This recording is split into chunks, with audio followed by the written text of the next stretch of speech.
Thank you for attending and thank you for the introduction. I think this is my favorite organization in the sense that there's so much that happens outside of the clinic. And I think it is also important that we have a clear understanding holistically of what is involved when someone is diagnosed with Parkinson's. It's not just the tremors or change in walking. And so just a brief background, it was really, Parkinson's disease was described by James Parkinson's, 1817, and it was really then coined the term for that disease. And this is something that I go through with my students. What is Parkinsonism? It's a broad term encompassing the clinical symptoms of a tremor, feeling rigid, akinesia, bradykinesia, or slowness of movement, which is the requirement for a diagnostic criteria, and postural instability, or just having a poor balance. And so the tremor usually is resting. Not everyone has it. And rigidity, it's more stiffness in moving the arm or leg. Some people call it cogwheel rigidity. Sometimes it's severe cases. People have the elbow kind of bent. People have frozen shoulders. And so some people even go to an orthopedics clinic to see what's going on with the shoulder, but it's because of the rigidity from Parkinson's. And then akinesia or bradykinesia, this is what people really struggle with. It could be really small handwriting, what we call micrographia, decreased leg movement agility, decreased facial expression, decreased blinking, softer voice, drooling, trouble getting up from a chair. And then postural instability can, on average, can start after 5 years of diagnosis, but if there are other things going on, orthopedic issues, arthritis, things like that, it might be earlier. Could be very subtle, just kind of slightly bent at the head or at the upper chest. The arm doesn't swing as much, early fatigue, kind of shuffling a little bit. Later on, people will have a little bit of trouble starting to walk. They feel like the foot is frozen to the ground. They're shuffling even more, so they're just making like inches at a time for each step. And so this is a busy slide. Don't try to read it, but this is really just from the paper from the Movement Disorder Society. And what I basically went through is that Parkinsonism has to have the bradykinesia, the slowness of movement. You don't have to have the tremors. You don't always have to have the rigidity. And so we have to also look at the mimics of Parkinson's disease. So a lot of these other potential causes, that's where I'm trying to look for to make sure that it's not something that looks like Parkinson's, but is actually a different diagnosis. And so just a few slides here. What is Parkinsonism? Looking at the brain itself. This is really zoomed in. If you look at consider the brain as like the mushroom cap and then the stem of the brain, this is where we're looking. And we lose the brain cells in this area of the midbrain called the substantia nigra. And it's called that because it's dark under a microscope when you take the brain out and look at it. And so this is someone with Parkinson's disease, and this one is a healthy brain. And so you see that there's a decrease in the dark pigmentation that they call neuromelanin. And that's important in terms of just keeping inflammation down and things like that. And then you may hear this term called Lewy bodies, which is this giant circular thing. It's when the protein that we'll go into a little bit accumulates. And so this is small on purpose, so you can't read it, but it's very complicated. You may hear about this protein called alpha-synuclein. And so it does a lot of things in the brain cells, keeping it healthy. But when it starts accumulating into clumps, it starts damaging the brain cell. And that's where we think it's a alpha-synucleinopathy, or a path, like something going wrong with that. And when that happens, you have like a normal brain cell. It's normally not a nice oval like this, but just to give you an idea, normally they're kind of scattered all over with the orange dots, alpha-synuclein. They start clumping together, and then if they clump together, they can then sometimes form something called Lewy body. And so this is at least one very simplified hypothesis of what causes the brain cells in that part of the brain to die off and produce less dopamine as a result, then therefore causing Parkinsonism. Why it happens is very complicated. I can't even read the font here because it's supposed to be very small, but it's very complicated as to what causes this to happen. So here's a schematic of how we look at it big picture. How much of it is the genes that you have? How much of that puts someone at higher risk? If you look at identical twins, it's like 30 to 40% of the twins will both have Parkinson's, so there's a lot, it's not purely genetic. Neurotoxins, people exposed to pesticides, working with TCE like in dry cleaning or solvents, those are toxic to the brain. Risk factors, diabetes, obesity, lack of exercise, those are all put people at higher risk of developing Parkinson's. But the things that protect someone's brain, keeping it healthy, staying active, exercising, and there's other things that we're still trying to understand a bit better here. And so as someone ages, then you may not get the symptoms until later in life. And so that's when the alpha-synuclein starts clumping together. It starts affecting the health of the brain cells. It stops making enough dopamine. Then that's where neurodegeneration happens because the brain cells are dying off. And then you start getting the symptoms of Parkinson's. So you can have a degree of change in the brain before even people have symptoms of Parkinson's. And so this is where you then see the spectrum of symptoms from person to person. And as the general population is living longer and longer, we do know that age is the strongest risk factor. And so these are things that have been associated, not directly caused, but associated with protection from or lowering the risk of developing Parkinson's or higher risk of developing Parkinson's. And it's just because someone has dairy doesn't mean they're going to have Parkinson's. So it's not a very straightforward association for all the reasons that we talked about here. And so how I like to emphasize things that everyone that I talk to that is living with Parkinson's is that we have a potential to change the trajectory of how healthy the brain cells stay. And so that's why I make a huge emphasis on staying active and exercising. That's the only thing that have really been seen convincingly to change the trajectory of the dopamine production. In this case, dopaminergic dysfunction, the longer it is, the higher, or I guess function, not dysfunction, the higher it is, the better it's working. And so there are a lot of things that we can do to change that trajectory, and this is where a lot of studies and a lot of the neuroscientists are trying to understand at the individual level and at the population level. And so while we just talked about the motor symptoms of Parkinson's, there are a lot of things that people don't really think about because they're not visible.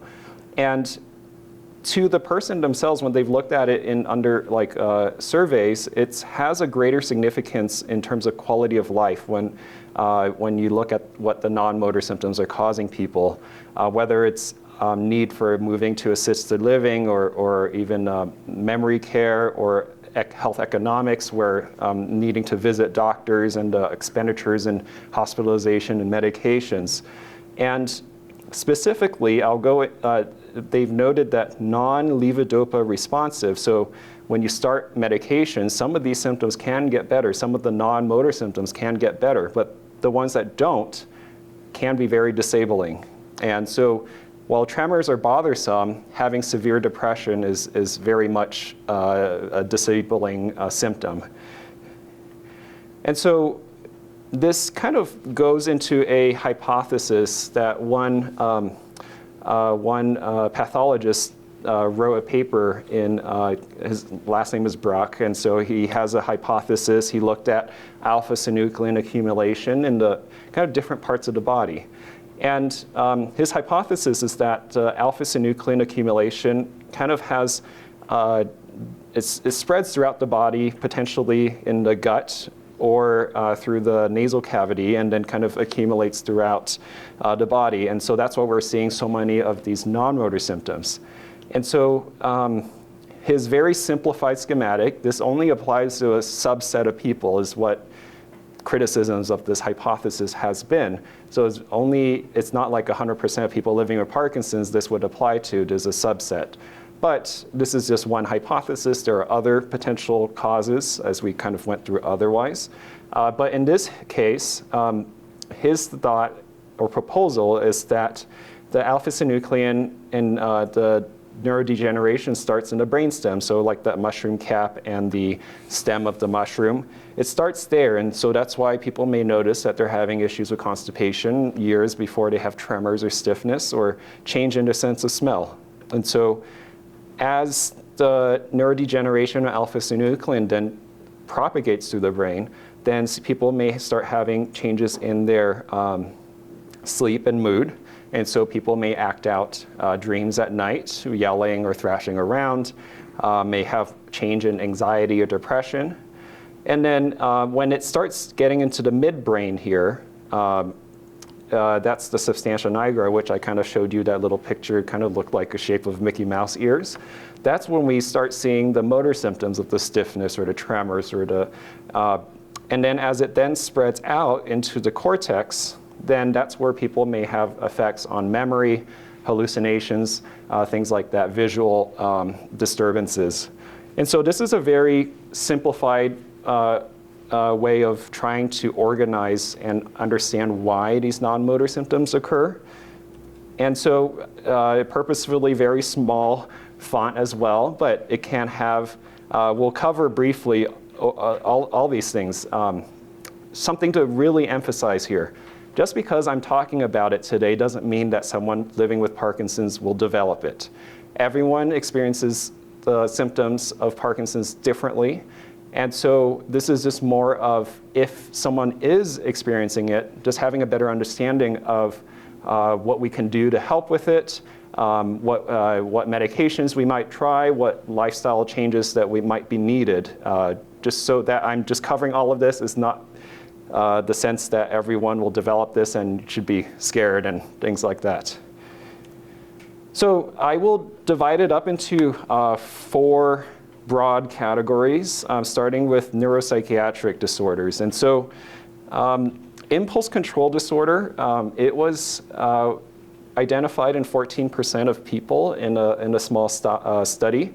5% had developed gambling issues, inappropriate sexual behavior, shopping, binge eating. So these are some examples. Stereotyped, repetitive, purposeless behavior. So they'll like take apart things and not be able to put something back together, or they'll spend a lot of time doing something like hobbyism, so use a lot of online shopping. Living in Reno, we're too close to the casinos for that case. Excessive something with hobbying, whether gambling or gardening. And then there's even an entity called dopamine dysregulation syndrome, where people take more and more of the levodopa, almost like they're addicted to it. So they're taking like 10 to 20, 30 pills a day because of that. And so when we realized this, it really became prominent in the 2000s when medications that were called in the class of dopamine agonists came out, and so like pramipexole and ropinirole. And so we found that it was more common for people on that medication to develop this impulse control disorder compared to levodopa, which was like 7%. Still possible, but much lower risk. And then there are also potential risk factors if there's family history of impulsivity or alcoholism or gambling, younger age of Parkinson's diagnosis, being unmarried, past occurrence cigarette smoking, mood disorders. Those are things that put someone at higher risk for developing impulse control disorder, and that's why cognitive behavioral therapy is also important to then help regulate that. Depression, feeling guilty, poor self-esteem, sad, remorseful, quite common, unfortunately, between 10 to 45%. And this is where it can have greater disabilities on what you want to do. Anxiety, feeling panicked, having phobia, just feeling generally anxious. And some of that is driven by just the fluctuations in medication as they kick in and wear off. People can have a buildup of anxiety as well from just that. Apathy, a very challenging aspect of Parkinson's because you're not necessarily depressed like we talked about briefly. You're not really tired or fatigued or sleepy. It's just the lack of drive. And they think it's a lot of the parts of the brain that mediate goal-directed behavior or the reward centers where you do something and you like doing something, you don't get that signal, so you just don't do it. It's very, very challenging to treat this. And there are some, at least in terms of the Movement Disorder Society recommendations, these are some medications that might help, but it's, in my experience, very challenging to treat. So I won't really go over the medication specifically because it's so individually driven. You just may read about it just in case. Cognitive dysfunction is also considered a non-motor symptoms, especially with what we consider executive functions, so planning, organizing things, visual spatial. So sometimes people have I have examples of people saying that they have trouble driving because everything seems like it's moving a lot faster than what it's actually happening. In terms of the statistics, this is still statistics, and everyone will fall outside of the middle, but 50% of people in 10 years can have a dementia diagnosis. And dementia, with that, it's a loaded word as well. There's a spectrum of mild to severe. And so I didn't look at whether they made a distinction on mild dementia where you're still able to do things around a house, you just might miss some bills, that kind of counts as mild dementia. But majority, I think it was 80% if I remember correctly, with 20 years after diagnosis. And so here's a kind of spectrum of normal cognition, subjective cognitive dysfunction, where you feel like it's not working quite as well, early mild cognitive impairment, and dementia. And so depending on life circumstances, different factors can include untreated mood, depression, anxiety, untreated sleep apnea, underdosing of levodopa, a lot of factors. You can fluctuate up and down in the spectrum of subjective cognitive impairment or mild cognitive impairment, but over time, people might then slowly progress to mild cognitive impairment and then dementia related to Parkinson's disease. And the reason nothing's ever clear-cut, there's 50%, when they looked at brain samples, there's overlap between the most common cause of dementia would be Alzheimer's disease and vascular pathology, where people have a lot of microscopic strokes to the brain and cause cognitive impairment. And so it's a mixed picture as to the potential cause, and we don't really have a clear idea until you allow people to take your brain out to look at it, but most people aren't volunteering for that. At the end of the day, we use similar medications. These are ones that we've seen to be more effective, like rivastigmine, donepezil, and galantamine. The others haven't really been as successful in the clinical trials, but it's going to be very individual as to how much it actually helps. I tell people, if you try it for a couple months, it's not really helpful, there's no reason to continue it because it's always a risk and side effect of medications. And so it's a complicated discussion there on an individual basis.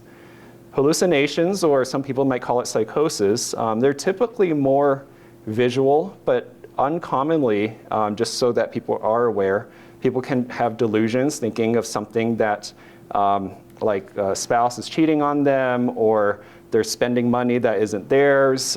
So that is very disturbing for some people because suddenly someone you've known for decades is accusing you of doing something that's completely out of character. But that can be related to the psychosis or hallucinations. And then the main thing I look for is that there may be change in cognition once these things start happening. And so it's important that we address it and bring it up during the visits because it can be very disruptive, very disturbing. People have taken apart like an entire room, bookcase, destroyed things because they thought something was in there, but it wasn't there. And so these are some options that can be used to help with hallucinations and the delusions.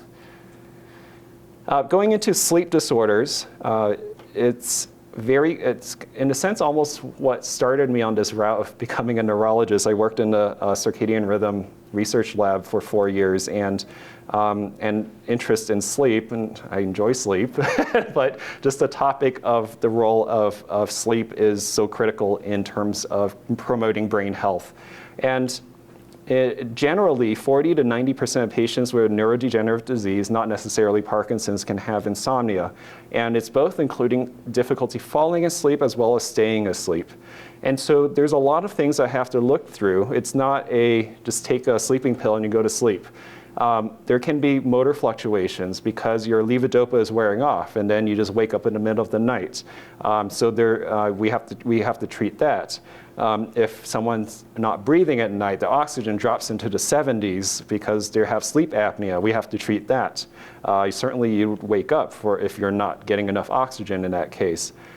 People feeling anxious, depressed, either sleep too much or don't sleep enough, or they sleep during the daytime and it affects their nighttime sleep.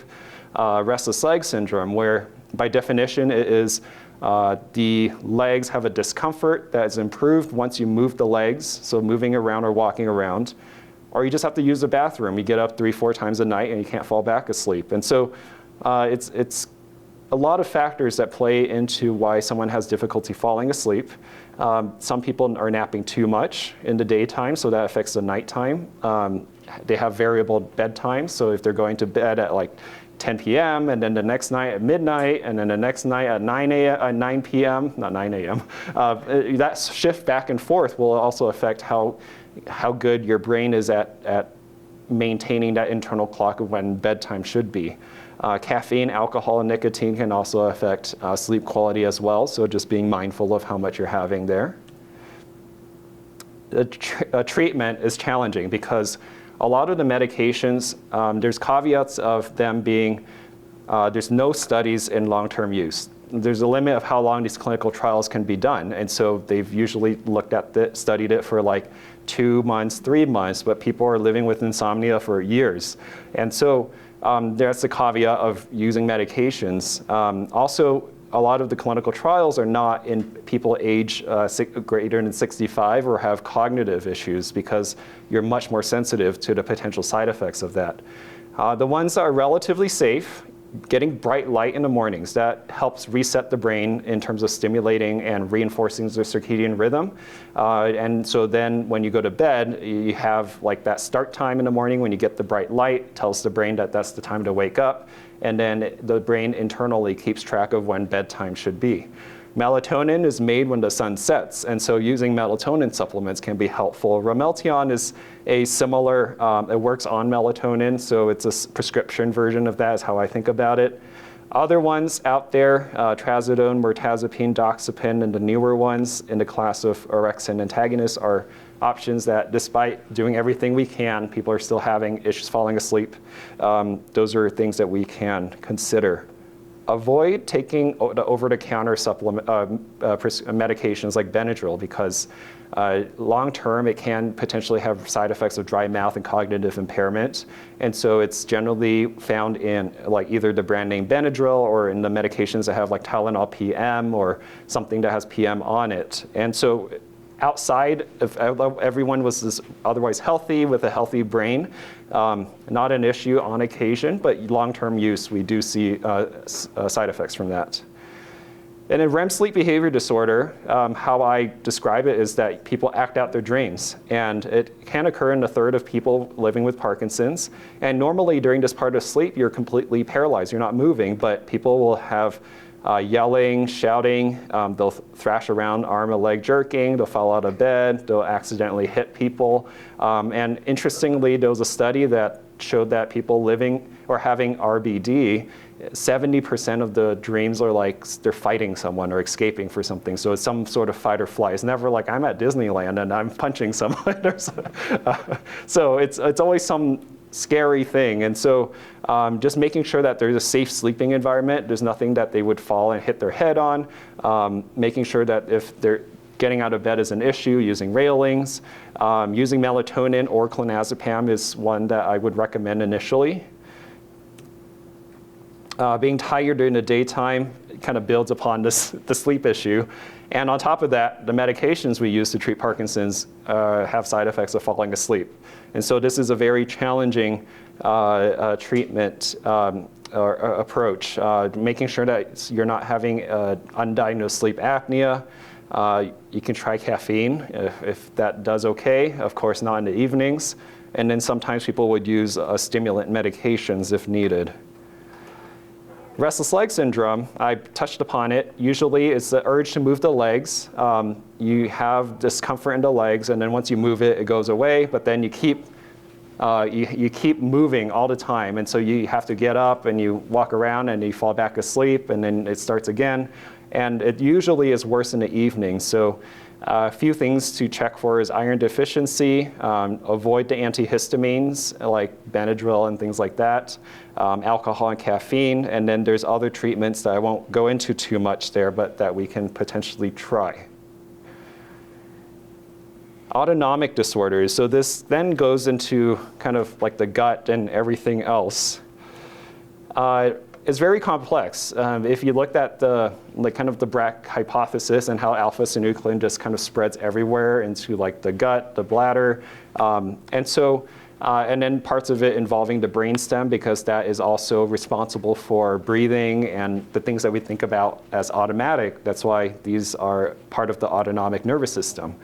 And even when they looked at imaging, looking at the nerves in the heart, they saw that the nerves are not working as well in the cardiac studies. And so it's one main issue that people have is orthostatic hypotension. Orthostatic meaning going from sitting to standing, and hypotension meaning your blood pressure drops. And so this is where the fight or flight nervous system or the sympathetic nervous system has an issue keeping up the blood pressure. And so just being mindful of that you're hydrating. People living with bladder issues tend to cut back on what they're drinking, and so that would exacerbate having the blood pressure drop. People are often on blood pressure medications for many years, and then as you start medications for Parkinson's, it has a side effect of lowering blood pressure, and so you may not need as much of your other medications to keep your blood pressure at a healthy level. People start needing to keep the legs strong, so the muscles in the legs help return blood back into the heart, and so staying active, and in a similar sense, using compression stockings to prevent blood from pooling into legs, as well as an abdominal binder, because a lot of blood pools in the gut after you eat, and so then people will have lower blood pressure. These are some examples of some medications that can be used to help raise blood pressure. And the main thing that we have to watch for is if you use the medications to raise blood pressure, that once you're flat in bed, that we're not overshooting it, because that can risk of bleeding and stroke in the brain when we overtreat the blood pressure. Constipation. I'd say that 70–80% of people that I see will have some struggle with constipation. Whether it's just the diet that we have in general, or whether it's worsened by Parkinson's in general. We saw that people can have issues with constipation years before they have the motor symptoms. And so this is a big topic that I like to emphasize. Probiotics and prebiotic fibers, so like Metamucil, Benefiber. I don't have specific recommendations for probiotics, since that's a very complex talk that I won't even go into, but that can be helpful and relatively well tolerated. Miralax is the brand name of polyethylene glycol. It sounds like radiator fluid, but it's not. But it's a powder that you can just mix into any drink. You don't have to use much because it brings in fluid. You can use it from young kids to not so young kids. And so it's well tolerated. It doesn't cause as much bloating compared to other ones because it's not a stimulant laxative. And then if it gets more severe, then you can start thinking about the more stimulating laxatives like Senna or Bisacodyl. Here's are some brand names, or prescription ones that help stimulate the gut to treat constipation by bringing in fluid or moving it more. I don't recommend Docusate. It's sold commonly, but in the trials clinically, it has been not very efficacious. So you're taking a pill and it's like maybe a third of people might get a benefit. So why bother when we have all these other options? Drilling can be bothersome because the reflex of just swallowing and the decreased facial expression, people might have the mouth open a little bit more than usual. And so chewing gum or having hard candy that's sugar-free can help promote that swallowing function, so that helps. Glycopyrrolate or atropine, these are medications that help have a side effect of causing dry mouth, but also potential side effect of causing cognitive issues for those that are borderline in terms of their cognition. And so in that case, I generally recommend Botox or botulinum toxin injections. There's different brands of botulinum toxins like Botox and Xeomin. And so these are just 2 injections just at the cheek here, and then it lasts for 2 to 3 months. So those are good options that I'd recommend if the gum and candy doesn't seem to quite work. Urologic issues. I think Dr. Tam is going to he's a urologist that's going to do a talk next month. And so this is very, very brief. There can be behavioral changes because of just the change in the reward signaling and the medication side effects from the medications that we're treating Parkinson's disease. There can be autonomic issues where people are having issues with erection or things like that. And so ultimately, getting plugged in with a good urologist is the recommendation there. And similarly, urinary issues. At least for men, we have to make sure that it's not the prostate causing issues. For women, sometimes pelvic floor issues come up after like vaginal deliveries, things like that, or surgeries. Checking for UTIs. Sometimes fairly mild UTIs can cause more frequent urination without any pain sometimes, but I'll let the urologists and primary cares kind of talk about that. There are some medications that can be tried that don't have as much of the side effects of cognitive issues. So like Myrbetriq or Vesicare, I think I misspelled that there, or a urologist can actually use Botox in the bladder. It lasts longer than what we typically use for other for Botox in those muscles because they're different than like what we see on the face or the arms or the legs. And so you may not need to do it every 3 months like the typical cycles. All right. Checked on timing. Okay, we're still on. So pain is also a complex situation because you have a dysregulation of processing pain itself. There's an entity called like central pain sensitization where things that are picked up in the body or is just much more noticeable. An example is that if someone has a migraine, bright lights, loud sounds, you just have to be in a dark and quiet room. So that's kind of like an analogy of that. But it can be also because of the motor fluctuations. If you're having a lot of stiffness, it can cause a lot of pain in the back or the arms or legs. When you wake up in the morning, the medications probably wore off overnight. It's been like if you took your medicine at 8 and woke up at 8, then it's 12 hours that you've gone without medicine. So the morning dystonia or abnormal tone can cause pain as well. Just by nature of just fighting gravity for decades, you can have arthritis develop. And then on top of that, on top of the Parkinson's disease symptoms of rigidity, lack of movement, that can make it even worse than it already is. And then orthostatic dysregulation, people don't think about this as much because it's not as common, but people can have a pain that's along the shoulders and neck and head because of blood pressure being low. And so it's almost like you're wearing a jacket with the coat hanger stuck in the back.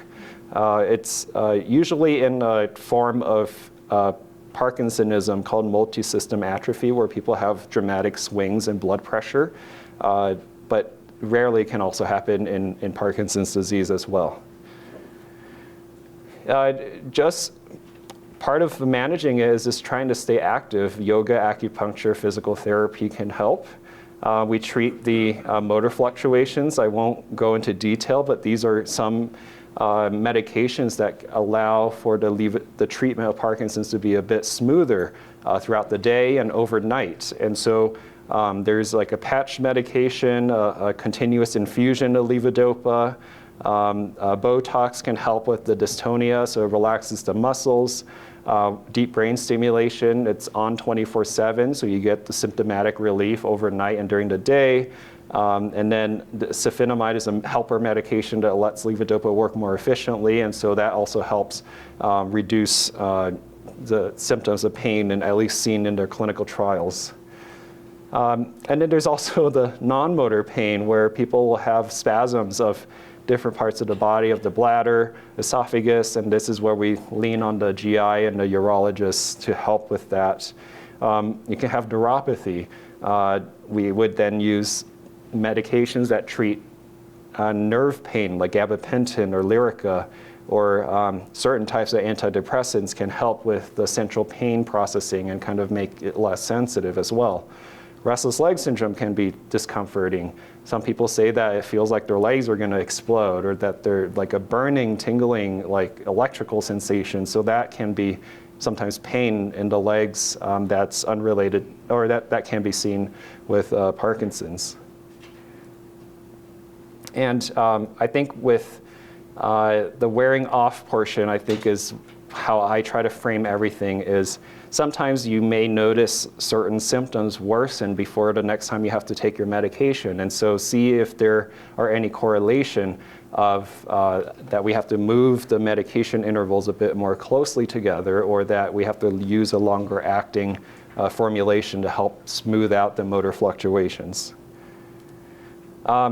And so at UNR, they're actually, the speech therapy department, the speech language pathology department is doing a swallowing study just to better understand what happens in the swallowing function in people living with Parkinson's.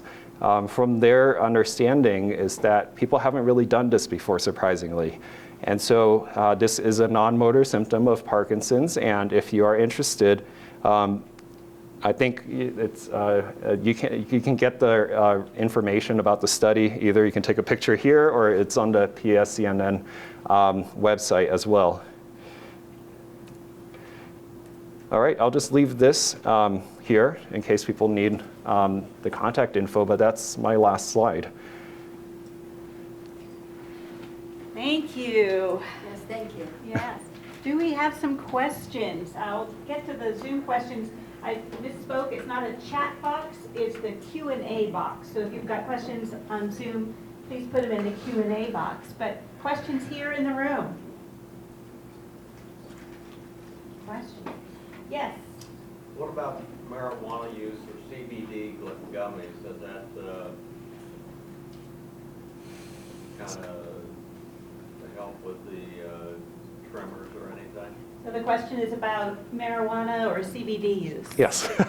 So I haven't seen any papers looking at it because of the challenge in studying that in general. But much like with alcohol, like it can have, you just be mindful if you do use it, that sometimes the medications can make you more sensitive to the potential side effects, or with the non-motor symptoms, people may be a little bit more sensitive to like blood pressure changes or balance and things like that. So I can't say I can like definitely try it or don't try it. It's very individual, and at least the people that it did work for them, they seem to like it. And I haven't seen anything that argues against it in that case either. I don't know. I know Yeah. So, We often get questions about that, Yeah. actually. Yes. Question? How important is it to have like social interaction and really just a social life in general to prevent this disease from really progressing at a faster rate? My dad was diagnosed like 20 years ago at the age of 35. yeah. He would often find himself socially isolated, and I'm wondering just can it affect how the chemical dopamine? Yeah, it's... I'll repeat the question, yes. just in case Yeah. on Zoom they don't get that. The question was, how important is socialization or social isolation on the symptoms, the non-motor symptoms of Parkinson's, or any symptoms? Yeah, with social isolation, it's, I think, all the symptoms of Parkinson's, having difficulty getting out and doing things, the fatigue, the pain, the mood disorders, all of that increases the risk of just being more isolated. And there's a lot of stigma and embarrassment that people might feel having a tremor or needing help getting around. And so that's an unfortunate consequence of living with Parkinson's. And with the isolation, then that also has almost like a cyclical effect on worsening the depression or anxiety, worsening the fatigue because you're no longer staying as active, you're not exercising, and so kind of promotes that the change in the trajectory that we talked about earlier. Whether it directly has an impact on the brain, I think that's a little bit harder to know because of the multiple factors that play into it. But certainly if, let's say someone is very active and they're isolated, but they're just out hiking in Tahoe, that's a little bit different than someone who's isolated and just sitting at home and kind of watching TV all day and not staying active. But I think it's more of the big picture, the protective lifestyles that have the impact. We do have a question on Zoom. How do physicians tease out Parkinsonism, Lewy body disease, versus true Parkinson's in patients that don't meet the 4 major pointers to Parkinson's, but a family history of Lewy body? Okay. Complicated. Yes. So Parkinsonism will incorporate the more common form, or is Parkinson's disease, but also what we consider the atypical Parkinsonism. So 3 broad categories: dementia with Lewy body, multiple system atrophy, and cortical basal syndrome. And so with Parkinsonism, it's a clinical diagnosis looking at what symptoms someone has. And so initially, while the symptoms are mild, I give a preliminary diagnosis of Parkinsonism because we don't know in that first few months of meeting the person whether they're having any issues with cognitive change or visual hallucinations. Usually how we differentiate that from Parkinson's disease hallucination versus dementia with Lewy body, there's like a arbitrary 1-year rule where if all of that is happening and developing rather quickly within the first year, then it's leaning more towards the dementia with Lewy body compared to just Parkinson's disease. Like we talked about earlier, that 5, 10, 20-year mark, that's when we start seeing the change in the overall cognitive function, and which then leads to potential hallucinations. And so we use more of the timeline in that situation. Even though they may in isolation look very similar, it's the timeline that we're trying to use to differentiate dementia with Lewy body versus Parkinson's disease dementia in that case. And backtracking a little bit more of diagnosis of Parkinsonism, it can be tricky when someone has very mild symptoms. I've been tricked before, and so that's where we use additional tools to then make a clearer diagnosis. It could be what we call a DAT scan, a dopamine transporter scan, where they use a dye to label the part of the brain that's affected in Parkinson's. And that will give us some evidence that we're looking at very mild Parkinsonism. More recently, there's a development of a skin biopsy looking at alpha-synuclein accumulation in the skin itself.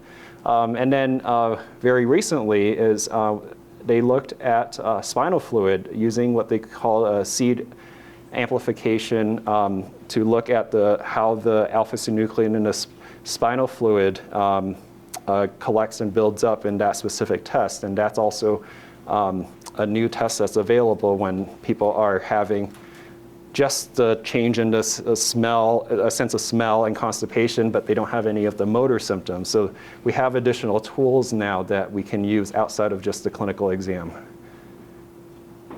And the skin biopsy and the spinal fluid test only just came out in the past few years, so very, very recent. And those are also just good for a subset of people with Parkinson's, correct? I know like the LARC2 don't have the same it's CSF results. Yeah, and because it's so new, they're trying to understand how it then applies to a broader population. And so I don't recommend additional testing unless the diagnosis is questionable.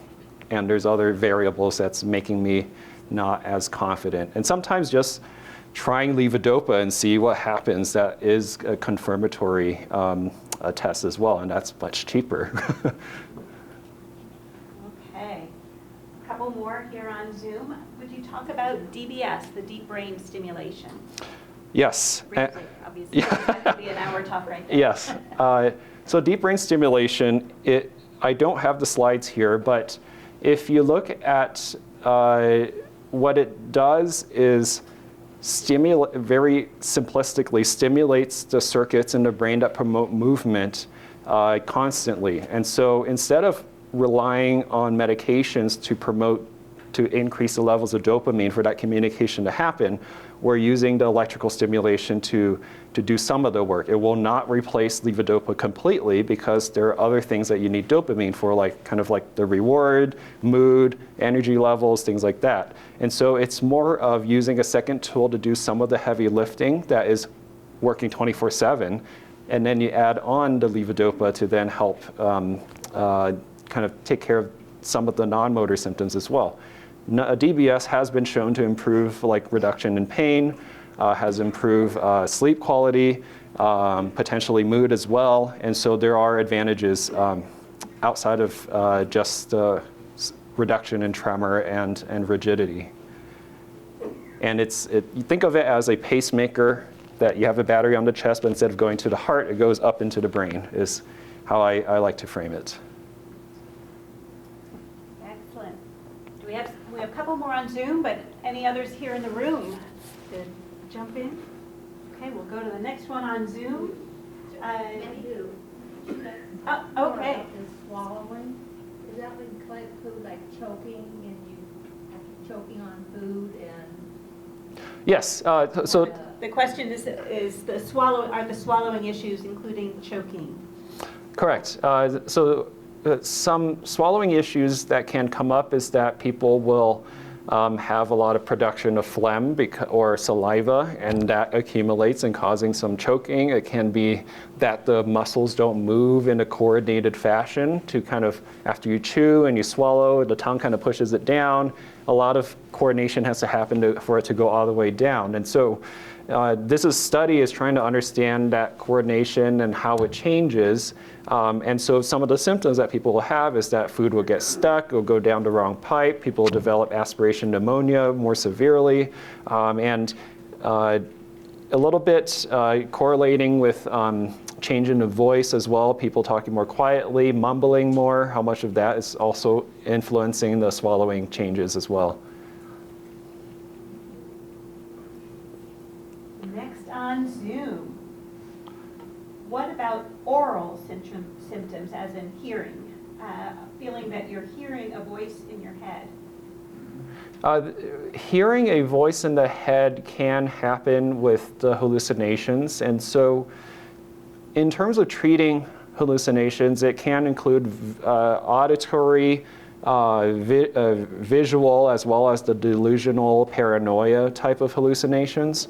And the first thing I would recommend is looking at the medications that someone is on. A lot of medicines are prone to causing that as a side effect, and reducing the dose of levodopa or removing certain medicines can help lower the risk of that. And if it's then starting to looking like there may be an element of cognitive change, parts of the brain that's responsible for processing visual information can not work as efficiently. So starting medications that we typically think of for dementia can actually help that part of the brain work better. So your eyes are not playing tricks on you as much. And so it's different ways of approaching that. Great. Another one, our Zoomers are active. Do you think exercise can slow Parkinson's symptoms? Yes. Period.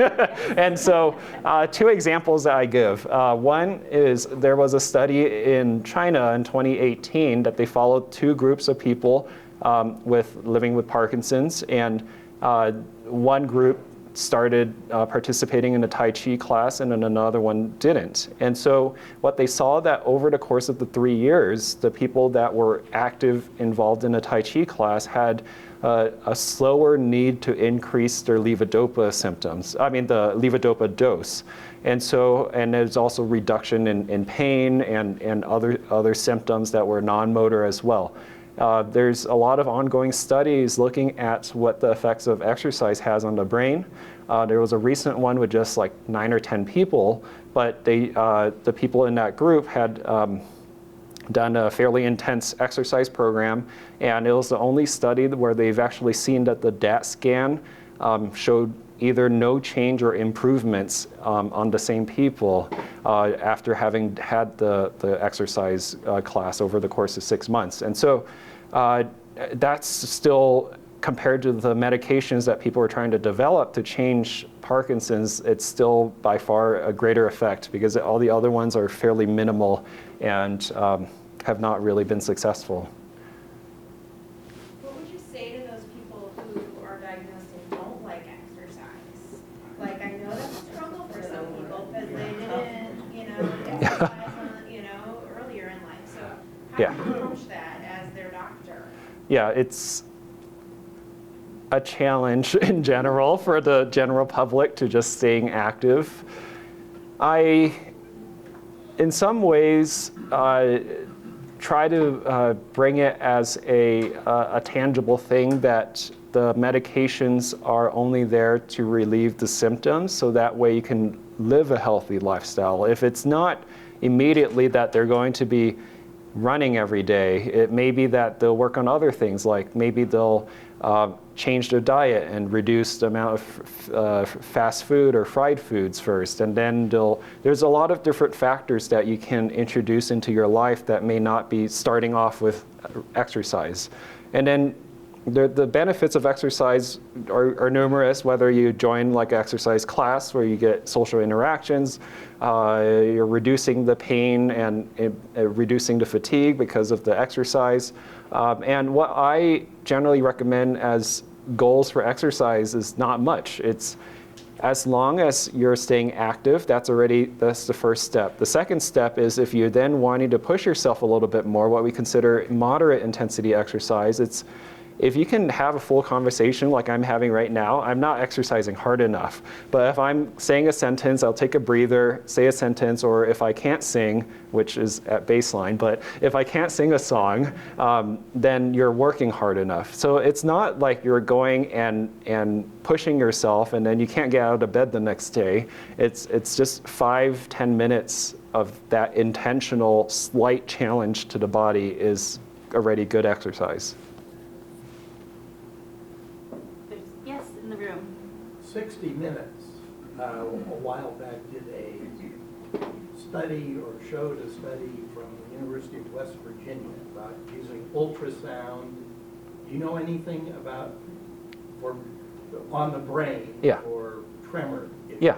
Yeah, so the question for Zoom is about the focused ultrasound for tremors and Parkinson's. Yes, in terms of surgical treatments of Parkinson's, traditionally has been deep brain stimulation. That's been available since 1997. Focused ultrasound was introduced in 2018. And so the idea behind focused ultrasound is not new. In the past, they just changed the technique of how they did it. Before, they would lesion or burn a specific part of the brain, usually a part of the brain called the thalamus, that's been seen to reduce tremors. And so you may hear the term thalamotomy is what they called. And it still goes to the, you would still have to go to the OR, you get a hole drilled in the skull and wires stuck in and they zap it. So pretty invasive. They tried using targeted radiation therapy, like gamma knife or cyber knife is what some people might have called it, usually used in like cancer treatments. That hasn't been as successful because of, one, it had higher risk of like bleeding than what they like, because you don't see immediate feedback, like with the MRI guided focused ultrasound. So for that one, they use sound waves or ultrasound to heat up that specific part of the brain. There's no cutting. You're in the MRI, so that way they can monitor the brain and monitor how much the heating is happening. And once they're seeing some clinical benefit, you're awake during this time, then they'll crank it up a little bit more and make that heating more permanent and actually burn that specific part of the brain. And so they saw that it has been helpful, very helpful for people living with essential tremors. It has also been helpful for Parkinson's tremors, but my experience is that it hasn't really been as long-lasting as people would have liked. It is just a one-time treatment that you cannot adjust dynamically like with deep brain stimulation. So I would generally recommend MRI-guided focused ultrasound for those who may not want to go through surgery or may not be healthy enough to go through surgery, because deep brain stimulation is a 5 to 7 hour procedure with wires being put into the brain. And so it's much more demanding on the body. And if someone's not healthy enough to go through that, you can lie on the MRI table and shave your head and then have the MRI guided focus ultrasound a little bit more seamlessly there. But yes, it is helpful, but a little bit more variability in terms of benefit and durability of the benefit as well. Yep. And there's also an issue of your thick skull. Yes. I love that phrase. Okay, next question on Zoom. Can Cinemet affect hearing, and is there a value in switching to right hearing? I'm not aware of hearing and Cinemet, which is the brand name of carbidopa, levodopa. I would have to ask an ENT about that. I'm not as familiar with that myself. The situations where I would recommend switching from the tablet Cinemet or the tablet carbidopa levodopa to Rytary is when people are having the benefit of the tablets wear off too quickly. And so what we then have fluctuations in their symptoms between each dose.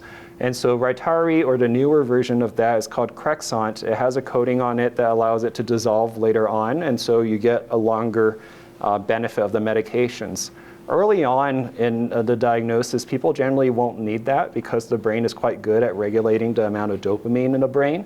But once the change in the brain regulation kind of further down the line happens, then using the Rytary or Crexont would be helpful. It does cost more, which is why I don't recommend it right away. Other questions in the room? Yes. I recently read an article on side effects of medication. One of them was the memory loss. Your levodopa and your carbidopa contribute to memory loss. So the question is, does the levodopa carbidopa contribute to memory loss? Directly, not that I'm aware of. As a side effect, potentially, if you're having issues with getting like low blood pressure, like the things that we talked about that promote fatigue or cognitive issues, those I would more heavily lean on in terms of as potential culprits of change in cognition. And so if like your blood pressure drops and then you're kind of having a brain fog, then definitely that could be a culprit. And carbidopa levodopa can lower people's blood pressure, for example. Or if the medication wears off and they're feeling that their non-motor symptoms are worsening, that can also cause less efficient functioning of the brain. In terms of looking at carbidopa levodopa directly, they haven't seen any long-term issues with that medication. They had a study where they delayed one group starting levodopa by 40 weeks compared to another group. And overall, 5 years down the line, the two groups are fairly similar when they looked at it and published that paper this year. Other questions in the room? Yes. Parkinson's and ALS have many of the same symptoms. How do you know which are due to try to diagnose? The question is about Parkinson's and ALS. Have many of the same symptoms. So how do you differentiate between Parkinson's disease and ALS? Yes. That's a good question. They both are neurodegenerative diseases. Where the nerves are injured or degenerate is different between the two. With ALS, it's what we consider a motor neuron disease. And so where the nerves are injured are at near the spinal cord rather than in the brain. And as a result, the symptoms that people get with ALS are typically, you have a different clinical neurologic exam. And so people, because of that nerve dying off, then you'd have like a specific limb or a specific muscle that then changes because of the nerves not communicating to the muscle as well. At the end of the day, it may look similar in the fact that there might be like change in their mobility, swallowing, things like that.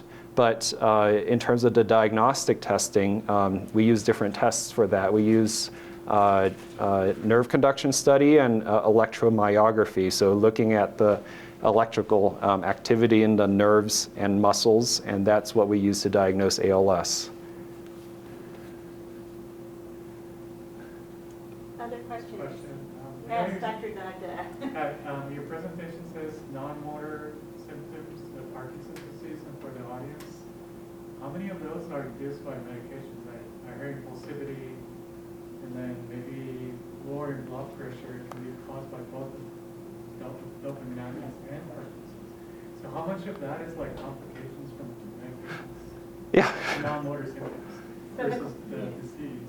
So the question is, how many of these non-motor symptoms are complications of medications and not just the disease? For the specific individual, we may not know precisely. The instances where we are able to pinpoint it more on the disease itself is when we stop all the medications and they're still having the symptoms. That's really the only way of removing the variable at that time. And it's then a judgment call of how much benefit someone is getting from a medication versus the side effect or the risk of staying on that medication. So I have recommended people to stop their medications because of the severity of their side effects was way worse than the benefit that they were getting. And so it's very much an individual basis. For example, like someone living with multiple system atrophy where you have severe autonomic dysfunction and they stand up and their blood pressure drops in half.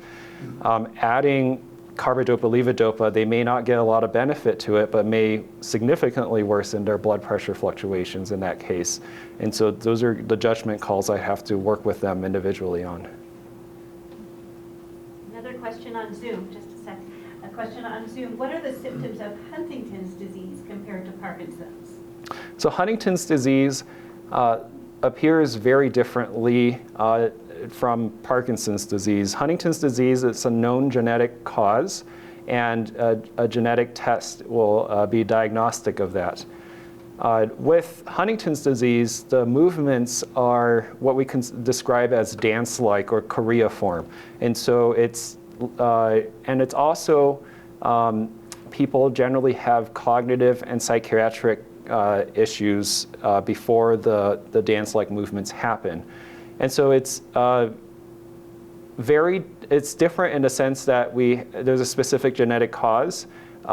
Two, it looks different than in Parkinson's. They don't typically have the stiffness and rigidity unless it's childhood onset Huntington's, which is extremely rare and extremely tragic.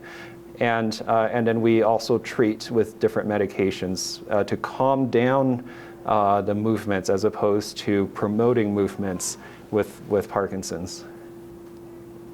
Is there speech issues with Huntington's as well? Yeah. Like not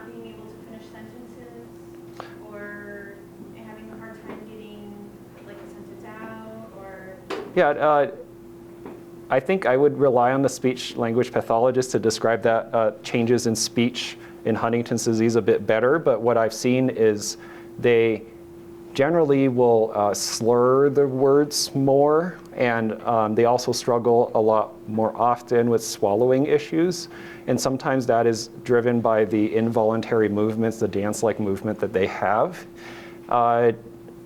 In terms of, as opposed to the lack of movement, the rigidity or the bradykinesia with the Parkinson's, but in both situations, swallowing and speech is affected. One more question. Yes, back here.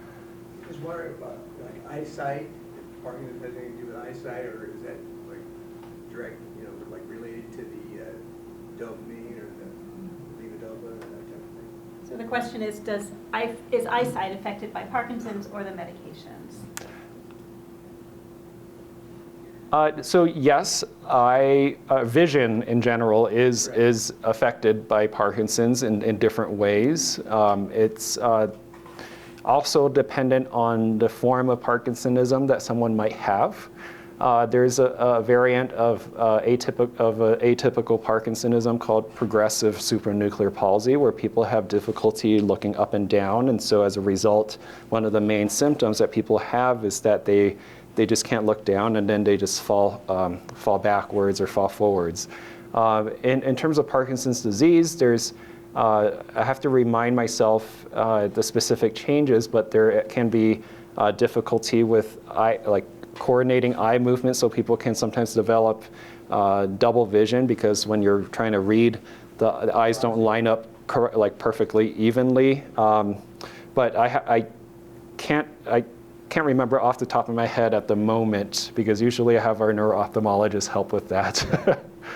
I was just curious, every now and then I get some like double vision, or your eyes will cross like looking at a device, like a phone or an iPad. Yeah, and up close vision, it's common for over time for people in general to have accommodation weakness, where the eyes have to move towards the center. And if one eye doesn't move as much as the other, then you're seeing double when you're looking up close. And that's where working with the optometrist or ophthalmologist can sometimes realign them a bit better with glasses.